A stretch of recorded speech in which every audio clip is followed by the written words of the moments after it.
got a 2003 Chevy Silverado here, 5.3 liter engine, very typical package. This truck came to us after having several attempts at fixing a lack of power.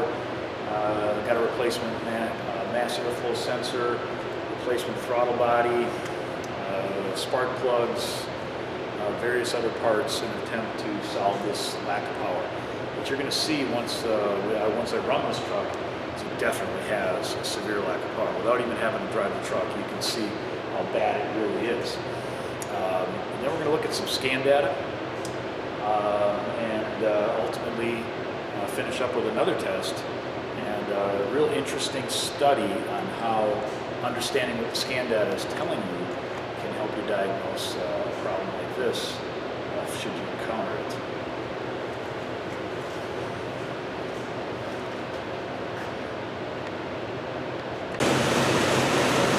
Naturally, we're going to look at trouble codes on this thing. So right now I've jumped over to having the scan tool hooked up, and you can see there is one trouble code. That one trouble code is a P0300, which means there's a misfire. The PCM's not identifying what cylinder it is, it's just telling us that there is a misfire. The engine is idling right now, as you can probably hear, and it is idling a little shaky. So, you know, it does appear to have a misfire. The idle's not real smooth. In fact, I'm going to open the driver's door, and yeah, maybe you can see the door is shaking when I put my hand on it. Maybe it's not obvious on the camera, but I can feel it. So it's got a little bit of a shaky idle to it. And if we go around to the tailpipe,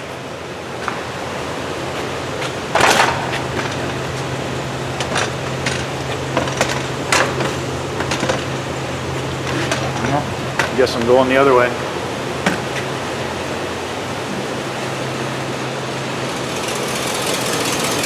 Take a look at a little bit of the shaky engine on our way by, and we get back to the tailpipe here.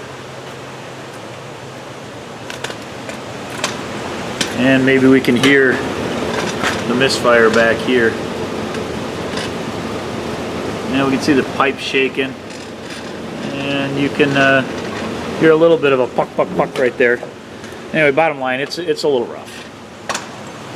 Okay, so let's take a look then at our misfires live on the scan tool.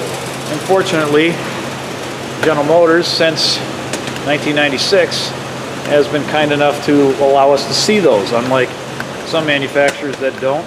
You know, some do, some don't, but we can on this one. So I'm going to escape back on the scan tool. I'm going to go into our live data,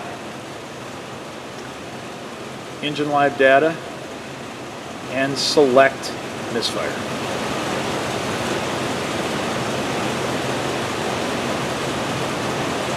And we do have some misfire counts going on. As you can see, number 6, number 8, and we got some on number 4, number 6 being the worst. So I see a little popping up on 2. The interesting observation here, you know, and this at first, when you're diagnosing something like this, notice I haven't even, you know, really loaded it up. I mean, I did earlier, and I should do that for you, but the point I was just about to make is I'm interested in gathering data.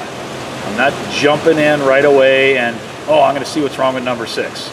I'm just gathering information, spend a little time just gathering information, and then decide on the plan of attack. So again, gathering information, when I allow these misfire counts to count up, number 6 looks like the worst, number 4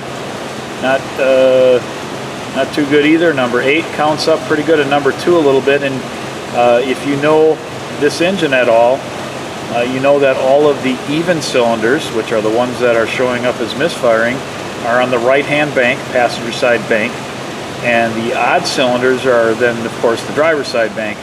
And it appears as though the only cylinders that are misfiring right now are on the passenger side. Okay, so that's an important observation. Now, as I was saying, I should probably let you hear the way this thing runs, not just at idle, but also when the engine's under load. So put the camera on the engine. I'm going to get in the truck and I'm going to power brake it. So left foot on brake, right on gas, give it some throttle, in drive or reverse.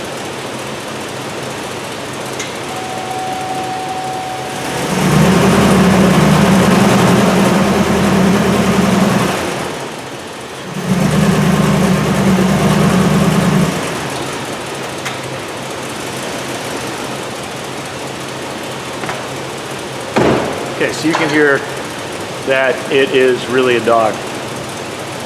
Something else that I do want to observe is when I am power braking it like that, I want to look at the misfires. So I'm going to take the camera off the tripod here and bring it in the truck with me along with the scan tool. We're going to look at the misfire counts when we load it. See what's going on. Okay, so left foot on the brake, popping it in reverse, and power brake this engine. And I'm in it pretty good, and you can see that our misfire counts will reset and then count back up. But again, cylinder 1, 0, cylinder 3, 0, cylinder 5, 0. All the odds are 0, and all the evens have misfire counts.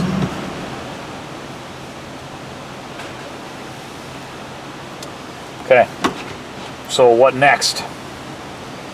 Well, we got to think about what might be going on that would affect that one bank of the engine. One thing nice about a scan tool is I can view one of the three major things that's going to affect the engine running, and that is fuel. I can't really view anything about compression, at least not on this truck with this scan tool. Can't really tell what's going on with spark for sure, but I can see what's going on pretty well with fuel, and that is by looking at fuel trim. So I'm going to back up again on the scan tool, and I'm going to go into our fuel trim data list, and we're going to make some observations here with fuel trim. Okay. Right now, short-term fuel trim, right around 0, which is really good, should be. Long-term fuel trim, bank 1, I have a positive 12%, as you can see, and bank 2, I have a negative 12%. Well, that's kind of odd. Now, that's not dramatic fuel trim correction, but it is interesting that they're in the opposite directions. Adding fuel on bank 1, taking away fuel on bank 2. Okay. Let's see what happens when we power brake it and watch the fuel trims.